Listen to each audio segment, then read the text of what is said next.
باش خوندەکارنەوە ئیرۆ ئەمێ وانەیە یەکێ ji beşa duyem ji pirtûka zimanê Kurdî ya rifê pênc bistînin. Waneya me ya îro di ser welatê me Kurdistan e.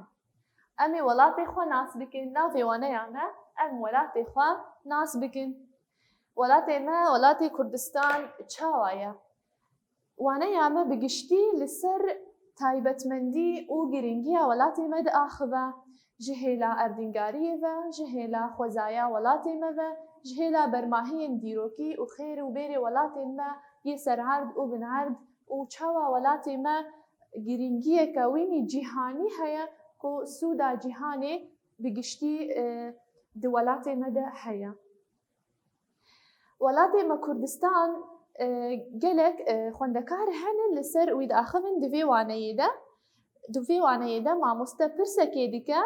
Mamoste di nav xwendekarê xwe de dibêje giringiya welatê me Kurdistan çi ye? Xwendekarên refê herî yek û nerînek xwe dide hin xwendekar li ser giringiya welatê me ya erdîngarî diaxivin, dibêjin welatê me Kurdistan dê parzemîna Asya de dikeve û dikeve navbera her sê parzemînên Asya, Efrîqiya û Ewropa de ku giringiyeke wînî cîhanî heye. Avhewaya welatê me avhewayeke gelekî baş e ji bo jiyînê ku welatê me çiya û çem û rûbar û deşt û newal û gelî di welatê me de hene ku her tim avhewaya wê avhewayeke ji bo çandiniyê, ji bo lawirvaniyê, ji bo jiyana mirovan gelekî xweş e ku ji destpêka dîrokê de, ji dîroka kevnar de jiyan lê Kurdistanê, lê xaka Mezopotamya dest pê kiriye. Ji ber ku xakeke bi avhewaya xwe, bi xwezaya xwe ji bo jiyanê gelekî goncav e ku mirovên berê dixwestin bijîn wek niha mal û malê ku mirov ji xwe re ava dikin tinebûn cihê ku lê bijîn tinebûn li bin sîhadara yan jî li ser dara yan jî diketin şikefta de. Ev şikeft û xwezaya ku ji bo jiyanê guncav di xaka di navbera çiyayê cemên Dicla û Ferat de xaka Hilala Zêrîn a ku em jê dibêjin di dîrokê de navê Mezopotamya bû. Di roja me ya îro de weke Kurdistanek ku her beşek wê di welatekî de ye di roja me ya îro de.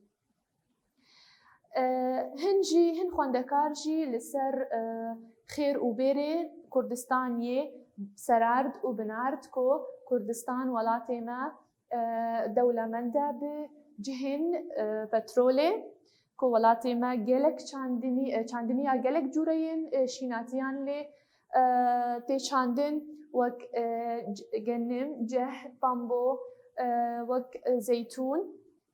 Ev tişt li welatê me gelekî yanî xaka welatê me gelekî goncav e ji bo çandiniya van tişta çandeke lawirvaniyê her wiha di welatê me de heye. Em ê ji vê waneyê fêm bikin xwendekarino ku ramana waneya me li ser çi? Ramana bingehîn a waneyê em giringiya welatê xwe Kurdistan nas bikin. Ramana waneya me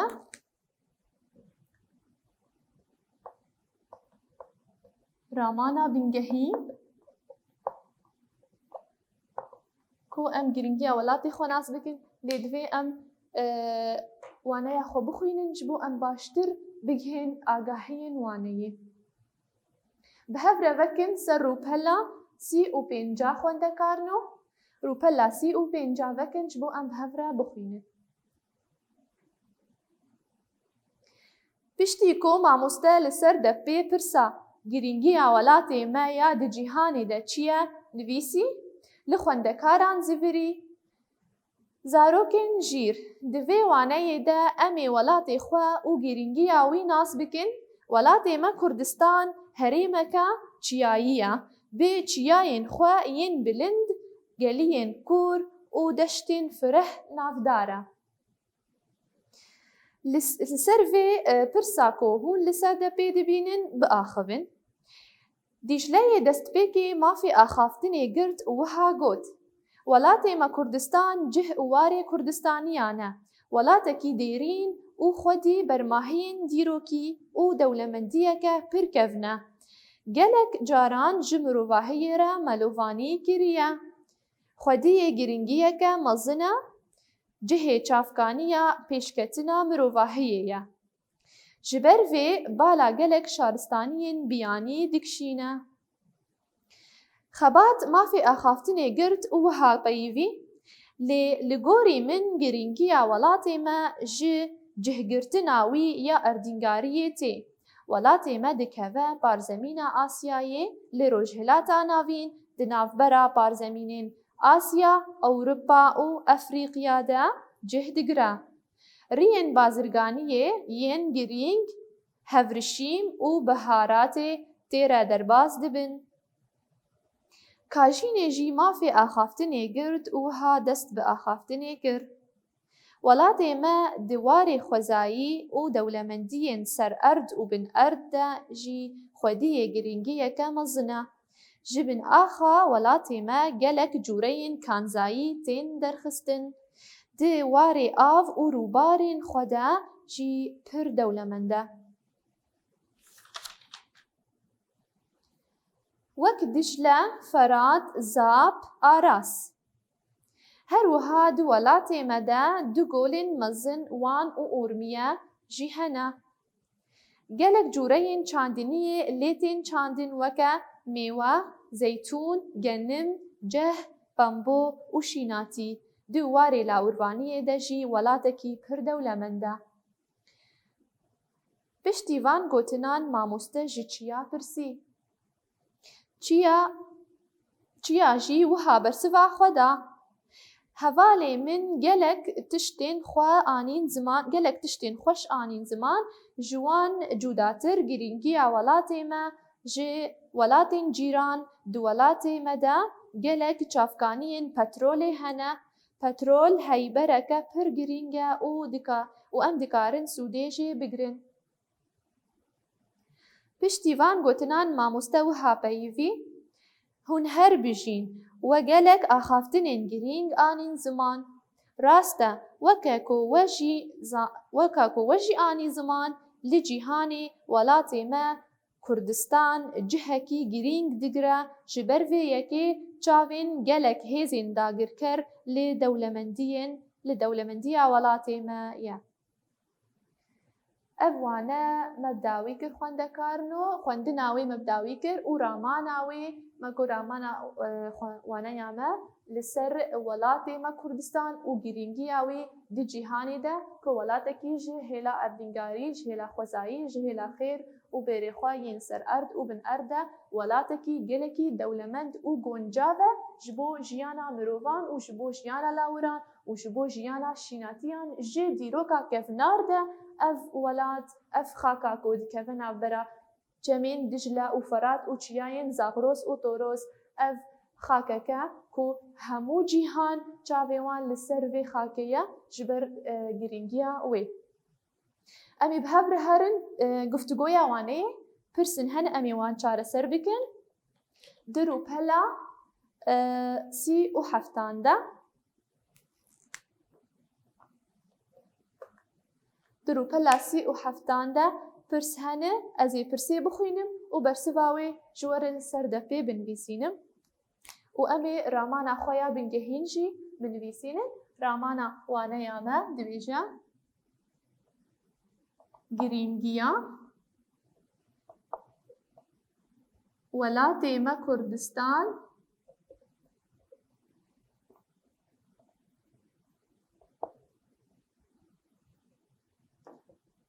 di cîhanî de.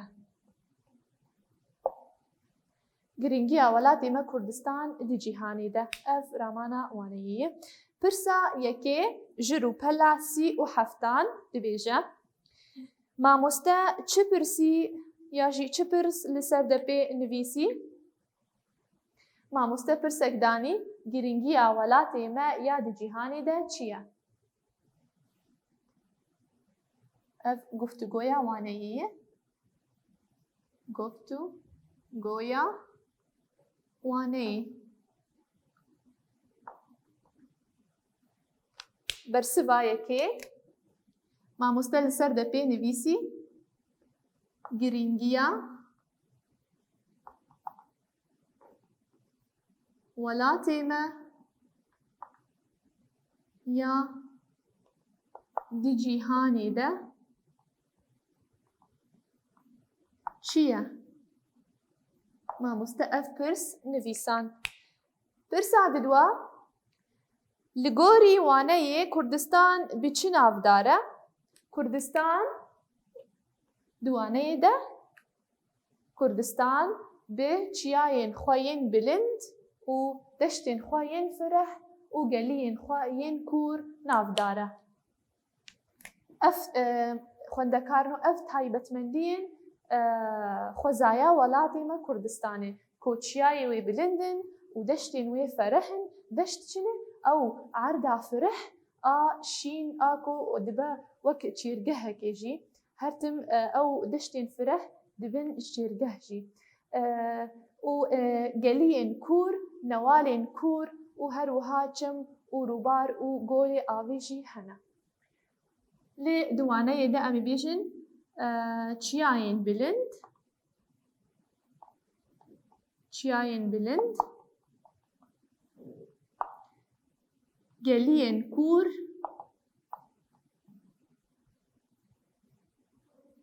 û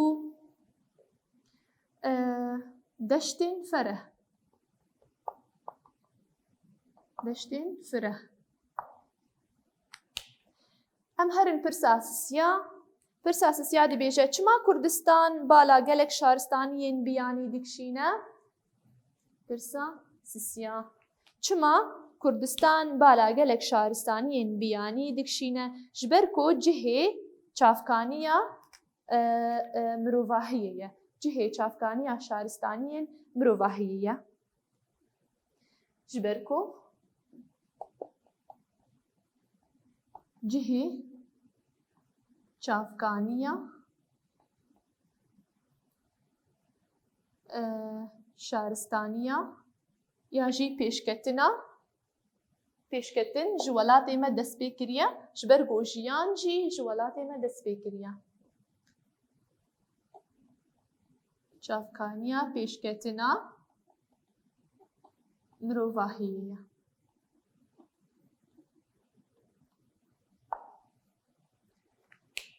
Em werin pirsa çara dibe ji hêla erdîngarî ve Kurdistan li ku derê cih digire. Ji hêla erdîngarî ve Kurdistan di barzemîna Asya di Rojhilata Navîn de cih digire. Di barzemîna Asyayê di Rojhilata Navîn de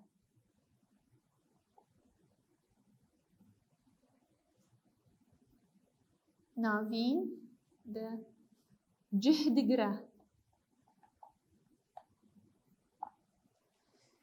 Dimînin sê pirs xwendekarino pirsa pênca û şeşe û heftan hûnê li malê bixebitin û bi alîkariya dê û bavê xwe xwişk û birayên xwe hewl bidin van pirsan çareser bikin û bersivên wan jî di waneyê de hene.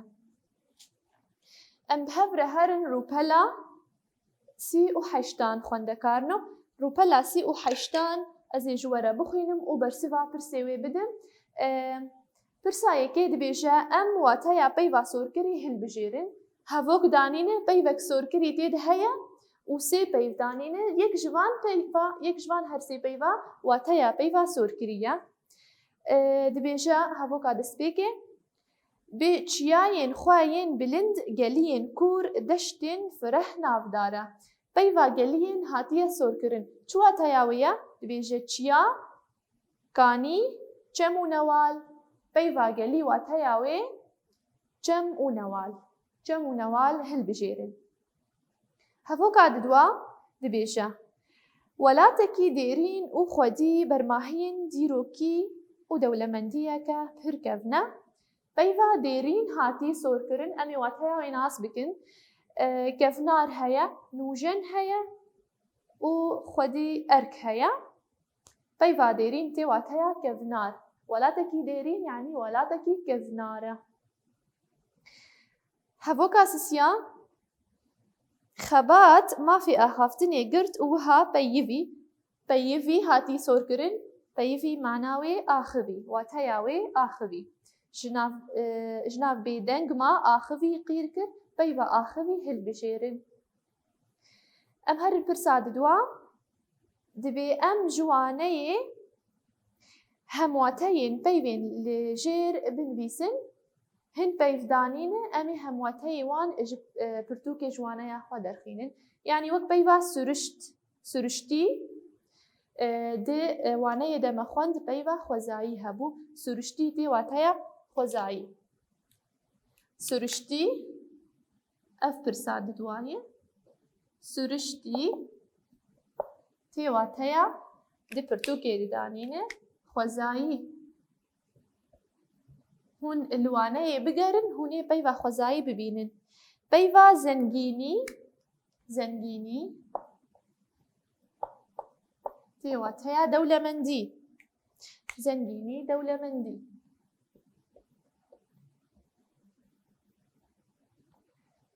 بيفا جيدر يعني شافكاني جيدر يعني دماغو امبيشن دلوبا كو شوقي دخينة أو دلوب دبه جيدرة شوقي يعني شافكانية شوقي جهة جو شوق جيدر كما جبر فيكي ولاتي مشي جهة شافكانية مروفاهية يعني مروفاهي جو ولاتي ما دس بكرية بيفاوي يا همواته جيدر أمي بيجن شافكاني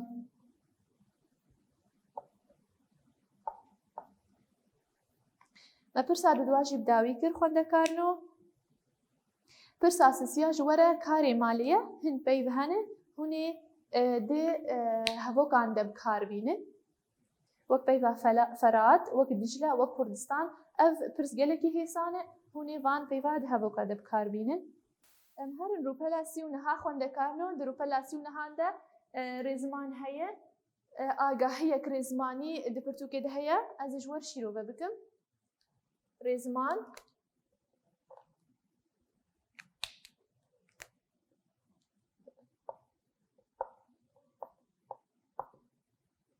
رزمان أمايا إيروجي جارنا أم في حماية دبينن خال وبهنوك لسر هذا أم جبي حماية ردبيجن خال بهنوك جارنا أم في خال بهنوكي دنا برا دهفو كان دبينن دي نفيسا كده أم راستي في خال بهنوكي تي أمي ناس بكن شما أف خال بهنوك دنا هفو كان دي نفيساندن بميناكا كي من شروبا بكن وك أم بيجن هفوكا أف هفوكا هاني أم كارن بيجن مروف بسنج وزانين خوا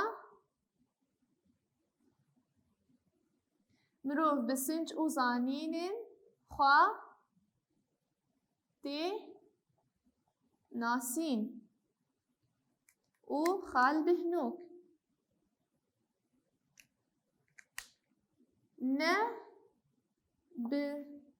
مروف بسنج وزانين خواتي ناسين اف هبوكك بوات هيا ام كارن لجموي بسكنن و ام كارن وي بردوام بكن بهبوكك دشبوي واتيا وان نيزي هبن امي بيجن مروف اف وك قوتنكيه مروف بسنج وزانين خواتي ناسين نا بملك وموداني خوا نا بملك وموداني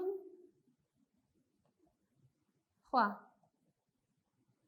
مروف بزانين خواتي ناسين نا بملك وموداني خوا يعني أمكارن لراستي تي ناسين بسكنن مروف بسنج وزانين خواتي ناسين أمكارن بسكنن وأمكارن هفوكا خو بردوام جي بكن نا بملك ومودانين خوا أم هفوكا خو تمام كر أمي خالي دينن ئەمی خالی دەینن دنابەرەوان هەردوو هەڤۆکادە ئەف خالبەندی هات نویساندن ji ber ku herdû hevok wateya wan nêzî hebin. Herdû hevok temamin wateya wan sergîhayîne lê wateya wan nêzî hebin û ji aliyê wateyê ve têkildarin. Ji ber vê yekê xalbendî hat bikaranîn, xalbîhnok hat bikaranîn.